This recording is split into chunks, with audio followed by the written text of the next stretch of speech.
방금까지만 해도 최악이었습니다. 그런데 단 몇 시간 만에 전 세계가 충격에 빠졌습니다.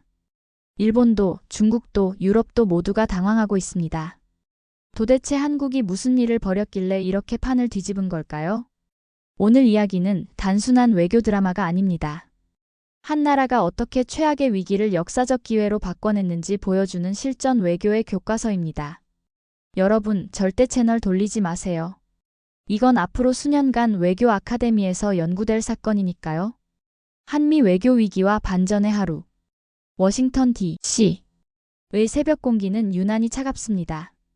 백악관 서편에 자리한 아이젠하워 행정청사에서는 벌써부터 불이 켜져 있었습니다.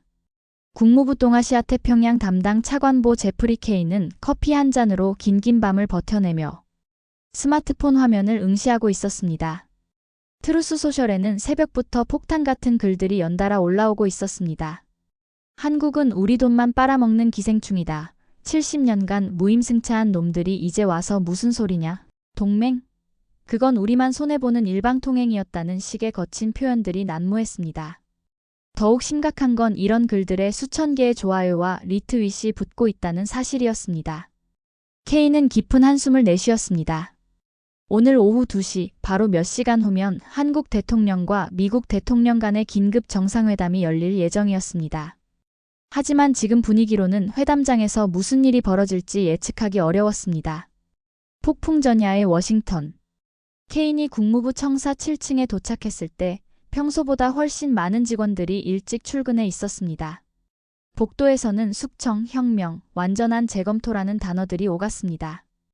이런 적대적인 어휘들이 동맹국과의 관계에서 언급되는 것은 케인의 30년 외교관 경력에서도 처음이었습니다. 상황이 어떻습니까? 케인이 동료에게 물었습니다. 최악입니다. 펜타곤에서도 비상이 걸렸고 백악관 NSC 국가안보회의에서는 밤새 회의가 이어졌다고 합니다. 일부에서는 주한미군 철수까지 거론되고 있어요. 케인의 표정이 굳어졌습니다. 70년 한미동맹의 근간이 하루아침에 무너질 수 있다는 현실이 코앞에 다가온 것이었습니다. 한국 측의 비공식 접촉. 오전 8시경 케인의 비서가 급히 들어왔습니다. 한국 대사관에서 연락이 왔습니다. 비공식 채널로 대화하고 싶다고 합니다. 케인은 즉시 듀폰 서클 근처의 조용한 카페로 향했습니다. 한국 대사관의 정치 담당 공사 김정민과의 만남이었습니다. 김 공사는 평소와 달리 상당히 긴장한 모습이었습니다. 케인 차관보님, 솔직히 말씀드리겠습니다. 서울에서도 상황의 심각성을 충분히 인지하고 있습니다. 하지만 우리는 여전히 이 위기를 기회로 바꿀 수 있다고 믿습니다. 어떤 방법으로요? 케인이 직설적으로 물었습니다. 대통령께서 오늘 회담에서 완전히 새로운 접근을 시도하실 계획입니다. 과거의 방식으로는 안 됩니다. 미국이 원하는 것이 무엇인지, 우리가 제공할 수 있는 것이 무엇인지 정확히 파악하고 접근하겠습니다. 1953년 문서의 재발견. 케인은 국무부로 돌아와 자신의 사무실 서랍 깊숙한 곳에서 낡은 파일을 꺼냈습니다. 1953년 한미상호 방위조약 체결 당시의 원본 문서들이었습니다. 그는 이 문서들을 꼼꼼히 다시 읽어보며 중요한 사실을 깨달았습니다. 방법이 있다. 그가 중얼거렸습니다.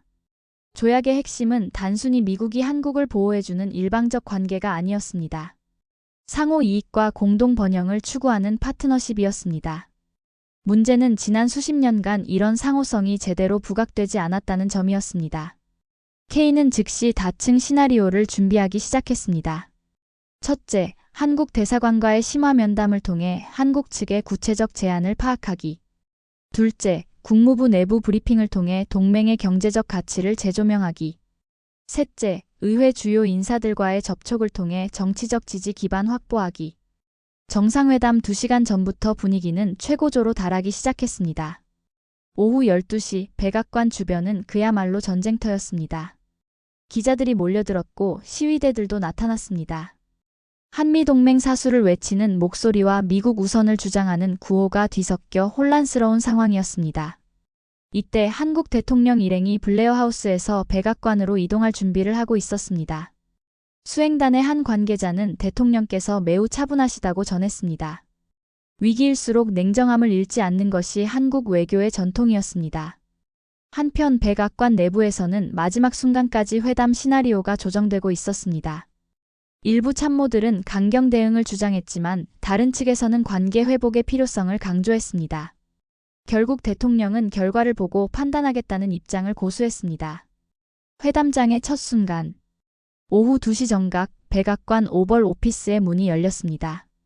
한국 대통령이 들어서는 순간 실내의 공기는 얼어붙은 듯 했습니다. 미국 대통령은 평소와 달리 딱딱한 표정으로 악수를 나누었고 양측 참모들의 얼굴에도 긴장감이 역력했습니다. 오늘 우리가 여기서 나누는 대화가 70년 동맹의 미래를 결정할 것입니다. 한국 대통령이 차분하지만 단호한 목소리로 운을 뗐습니다. 미국 대통령은 팔짱을 낀 채 듣고 있었습니다. 그의 표정에서는 어떤 의도도 읽어내기 어려웠습니다. 심리전의 시작, 자존심에 호소하다. 대통령님, 먼저 솔직하게 말씀드리겠습니다. 한국 대통령이 몸을 앞으로 기울이며 말했습니다. 북한 문제에 있어서 당신만큼 성과를 낸 미국 대통령은 없었습니다. 김정은과 직접 만나 대화의 물꼬를 튼 것은 정말 대단한 일이었습니다. 미국 대통령의 표정에 미묘한 변화가 감지되었습니다. K는 이 순간을 놓치지 않고 메모했습니다. 자존심 어필 효과 있음. 하지만 그 성과가 지금 위기에 처해 있습니다. 중국이 북한을 더욱 강하게 품에 안으려 하고 있고 러시아까지 개입하고 있습니다. 이 상황에서 한미동맹이 흔들린다면 당신의 그 위대한 유산이 물거품이 될 수도 있습니다. 미국 대통령이 처음으로 몸을 앞으로 기울였습니다. 계속 말해보시죠. 경제적 실리의 카드. 한국 대통령은 준비해온 자료를 펼쳤습니다. 먼저 숫자로 말씀드리겠습니다. 삼성전자는 텍사스에 170억 달러를 투자해 반도체 공장을 건설 중입니다. 이는 3만 개의 일자리를 만들어냅니다. 미국 대통령이 고개를 끄덕였습니다. 일자리 창출은 그에게 가장 민감한 어젠다 중 하나였습니다. 현대자동차는 조지아주에 55억 달러를 투자해 전기차 공장을 짓고 있고 SK이노베이션은 전국 각지에 배터리 공장을 건설하고 있습니다. 이 모든 투자의 총합은 400억 달러를 넘어섭니다. 한국 대통령은 잠시 멈춘 후 핵심을 찔렀습니다. 하지만 이런 투자는 안정적인 정책 환경이 전제되어야 합니다. 불확실성이 커질수록 기업들은 투자를 주저하게 되고 결국 미국 노동자들이 피해를 보게 됩니다. 미국 대통령이 펜을 돌리며 생각에 잠겼습니다. 이는 그가 진지하게 고민할 때 보이는 습관이었습니다. 방위비 협상의 새로운 프레임. 방위비 문제를 말씀하셨으니 이에 대해서도 솔직하게 논의해 보겠습니다. 한국 대통령이 말을 이었습니다. 우리는 현재 주한미군 주둔비의 상당 부분을 부담하고 있습니다. 그런데 여기서 중요한 건 액수가 아니라 방식입니다. 대통령님께서 강한 지도자의 이미지를 원하신다면 우리는 그것을 존중합니다. 하지만 동시에 합리적인 선에서 해결책을 찾아야 합니다. 미국 대통령이 몸을 앞으로 기울였습니다. 구체적으로 어떤 방안을 생각하고 계십니까? 점진적 인상안을 제안합니다. 5년간 단계적으로 증액하되 그 과정에서 한국의 방산업체들이 미국 내 생산기지를 확대하도록 하겠습니다. 이렇게 되면 대통령님은 협상 성과를 얻으시고 미국은 실질적인 경제 이익을 얻게 됩니다. 중국 카드의 절묘한 활용. 회담이 1시간쯤 진행되었을 때 한국 대통령은 화제를 전환했습니다. 대통령님, 지금 우리가 논의하는 동안에도 중국은 움직이고 있습니다. 그들은 한국의 반도체 기술을 탐내고 있고 우리 기업들의 엄청난 투자 제안을 하고 있습니다. 미국 대통령의 눈빛이 날카로워졌습니다. 중국과의 기술 경쟁은 그에게 가장 민감한 사안이었습니다. 만약 한미동맹이 약화된다면 한국 기업들은 어디로 갈까요? 당연히 더 안정적이고 예측 가능한 파트너를 찾게 될 것입니다. 그렇게 되면 미국이 잃는 것은 단순히 하나의 동맹국이 아닙니다. 아시아 전체에서의 기술적 우위를 잃게 되는 것입니다. 미국 대통령이 테이블을 톡톡 치며 말했습니다. 그래서 대안이 뭡니까? 상생의 새로운 비전. 미국과 한국이 진정한 파트너가 되는 것입니다. 한국 대통령이 열정적으로 설명하기 시작했습니다. 반도체 분야에서 우리는 생산을, 미국은 설계와 장비를 담당하는 완벽한 분업체계를 만들 수 있습니다. 인공지능과 우주기술에서도 마찬가지입니다. 중국이 절대 따라할 수 없는 기술적 생태계를 구축하는 것이지요. 미국 대통령이 처음으로 미소를 지었습니다. 흥미롭군요. 계속 말해보시죠. 그리고 북한 문제에서 한국은 더 적극적인 역할을 할 수 있습니다. 우리가 북한과의 대화 채널을 열어두고 미국의 대북 정책을 효과적으로 전달하는 중재자 역할을 하겠습니다. 이렇게 되면 대통령님은 직접 나서지 않고도 북핵 문제에서 주도권을 유지할 수 있습니다. 대화의 물꼬가 트이다. 회담 2시간째 분위기가 확연히 달라졌습니다. 양 정상은 이제 테이블에 기대어 편안한 자세로 대화를 나누고 있었습니다. 사실 제가 가장 우려했던 건 한국이 미국을 당연하게 여긴다는 점이었습니다. 미국 대통령이 솔직하게 털어놓았습니다. 그 점은 저희도 깊이 반성하고 있습니다. 한국 대통령이 고개를 끄덕였습니다. 70년간 미국의 희생과 헌신에 대해 우리가 충분히 감사를 표현하지 못했던 것 같습니다. 하지만 이제는 달라질 것입니다. 구체적 합의안의 윤곽. 그렇다면 구체적으로 어떻게 진행하시겠습니까? 미국 대통령이 물었습니다. 한국 대통령이 준비해온 문서를 펼쳤습니다. 첫째, 방위비 분담금을 향후 5년간 연평균 8% 인상하겠습니다. 둘째, 한국 방산업체들의 미국 내 투자를 100억 달러 규모로 확대하겠습니다. 셋째, 첨단 기술 분야에서의 공동 연구개발 프로젝트를 10개 이상 추진하겠습니다. 그리고 넷째, 한국 대통령이 의미심장한 표정을 지었습니다. 북한과의 대화 재개를 위한 비공식 채널을 6개월 내에 구축하겠습니다. 이를 통해 대통령님의 대북 외교 성과를 더욱 발전시킬 수 있을 것입니다. 예상치 못한 제안. 미국 대통령이 잠시 생각에 잠긴 후 말했습니다. 한 가지 더 제안하고 싶은 게 있습니다. 우주 분야에서도 협력을 확대하면 어떨까요? 한국의 위성 기술과 미국의 우주 탐사 기술을 결합하면 중국과 러시아를 크게 앞설 수 있을 것 같습니다. 한국 대통령이 놀란 표정을 지었습니다. 이는 예상하지 못한 제안이었습니다. 물론입니다. 한국항공우주연구원과 나사 간의 협력을 대폭 확대할 수 있습니다. 회담의 극적 반전. 오후 4시 회담이 시작된 지 2시간이 지났을 때였습니다. 케인을 비롯한 참모들은 회담장 밖에서 초조하게 기다리고 있었습니다. 갑자기 오벌 오피스의 문이 열리며 두 정상이 나왔습니다. 놀랍게도 두 사람은 활짝 웃으며 어깨를 나란히 하고 있었습니다. 케인 차관보, 이리 오시죠. 미국 대통령이 케인을 불렀습니다. 오늘 역사적인 합의가 이루어졌습니다. 한미동맹이 새로운 단계로 진입하게 됐어요. 공동기자회견의 파장. 오후 5시 백악관 브리핑룸에서 열린 공동기자회견은 전 세계의 이목을 집중시켰습니다. 오늘 우리는 한미동맹의 새로운 장을 열었습니다. 미국 대통령이 연단에서 발표했습니다. 앞으로 5년간 한국은 500억 달러 규모의 대미 투자를 약속했고 이는 50만 개의 일자리를 창출할 것입니다. 한국 대통령도 마이크를 잡았습니다. 우리는 더 이상 일방적으로 보호받는 관계가 아닙니다. 진정한 파트너로서 공동의 번영과 안보를 추구해 나갈 것입니다.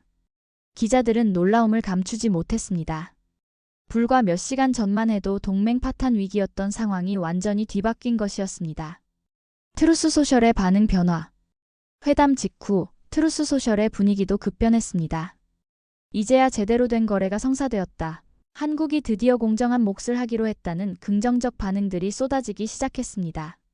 케인은 안도의 한숨을 내쉬며 스마트폰을 내려놓았습니다. 위기가 기회로 바뀌는 순간을 목격한 것입니다. 밤늦은 평가와 교훈. 저녁 10시 국무부 회의실에서는 오늘의 성과를 분석하는 회의가 열렸습니다.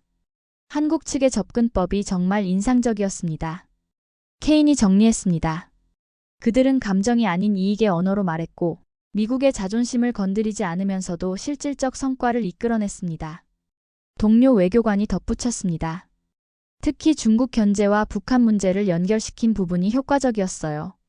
미국의 전략적 우려를 정확히 파악한 거죠. 새로운 동맹의 청사진. 회담에서 합의된 주요 내용들이 구체화되기 시작했습니다. 경제 분야에서는 한미 첨단 기술 파트너십이 출범하기로 했습니다. 반도체, 인공지능, 바이오, 우주항공 등 4대 분야에서 공동 연구개발센터를 설립하고 인재 교류 프로그램을 대폭 확대하기로 했습니다. 안보 분야에서는 기존의 방어 중심에서 벗어나 능동적 억제 개념을 도입하기로 했습니다. 한국이 독자적 대응 능력을 키우되 미국과의 연합작전 체계는 더욱 강화하는 방향입니다. 북한 변수의 새로운 가능성. 특히 주목받는 것은 북한 문제에 대한 새로운 접근법입니다. 한국이 북한과의 인도적 교류를 재개하고 이를 통해 미국의 대북 메시지를 전달하는 스마트 외교를 추진하기로 했습니다. 김정은도 경제적 실익을 무시할 수 없을 것입니다. 한국의 한 고위 관계자가 말했습니다. 중국 의존도를 줄이고 싶어하는 북한에게 새로운 선택지를 제공할 수 있다면 핵 문제 해결의 돌파구를 찾을 수도 있습니다. 의회와 언론의 반응. 다음 날 아침 미국 의회의 반응도 대체로 긍정적이었습니다. 상원 외교위원회 위원장은 한국이 진정한 파트너십의 의미를 보여주었다고 평가했습니다. 하원 군사위원회에서도 이번 합의로 주한미군의 위상이 더욱 강화될 것이라는 분석이 나왔습니다.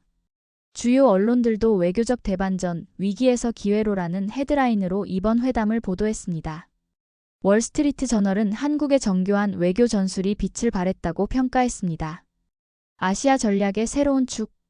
이번 합의의 파급 효과는 한반도를 넘어 아시아 전체로 확산되고 있습니다. 일본과 호주 등 다른 동맹국들도 유사한 업그레이드된 파트너십 모델에 관심을 보이고 있습니다. 특히 인도태평양 전략에서 한국의 역할이 크게 부각될 전망입니다. 기술 동맹, 경제 파트너십, 안보 협력이 삼위일체로 결합된 새로운 형태의 국제관계 모델이 탄생한 것입니다. 케인의 회고와 교훈. 일주일 후 케인은 자신의 일기에 이렇게 적었습니다. 외교란 결국 상대방의 마음을 읽고 그들이 원하는 것을 파악해서 윈-윈 방안을 찾는 것이다. 한국은 이번에 그것을 완벽하게 해냈다. 미국의 자존심을 건드리지 않으면서도 실질적 이익을 제시했고 위기를 기회로 바꾸는 지혜를 보여주었다. 그는 또한 이렇게 덧붙였습니다. 70년 전 동맹을 맺을 때의 정신으로 돌아가되 21세기에 맞는 새로운 형태로 발전시키는 것. 이것이 진정한 동맹의 진화인 것 같다. 6개월 후의 변화. 회담 6개월 후 약속들이 하나씩 현실화되고 있습니다. 삼성의 텍사스 공장에서는 첫 제품이 출하되기 시작했고 현대차 조지아 공장도 본격 가동에 들어갔습니다. 한미 공동연구센터 5곳이 문을 열었고 양국 간 기술자 교류도 급증했습니다. 더욱 놀라운 변화는 북한에서 나타났습니다. 한국의 인도적 지원을 통해 시작된 대화가 점차 확대되면서 북한이 핵시설의 일부 동결을 시사하는 신호를 보내기 시작한 것입니다. 새로운 시대의 서막. 트루스 소셜에는 이제 완전히 다른 종류의 글들이 올라오고 있습니다. 한국과의 딜이 정말 성공적이었다. 이제야 제대로 된 동맹을 맺었다는 찬사들이 줄을 이루고 있습니다. K는 창 밖 포토맥 강을 바라보며 생각했습니다. 위기는 때로 가장 큰 변화의 동력이 될 수 있다는 것을. 그리고 진정한 외교는 상대방을 굴복시키는 것이 아니라 함께 더 큰 가치를 만들어가는 것이라는 것을. 본 스토리는 단순한 극적 재현을 넘어 정상회담에서 다뤄질 주요 논제를 미리 가늠해보고 위기 속에서도 기회로 바꿀 수 있는 외교적 지혜를 제안하는 하나의 모형입니다. 언젠가 실제 정책 현장에서 이 이야기가 작은 길잡이가 된다면 그것은 글을 쓴 본연의 목적을 넘어선 값진 성과일 것입니다. 끝까지 함께 해주셔서 감사합니다. 구독과 좋아요는 사랑입니다.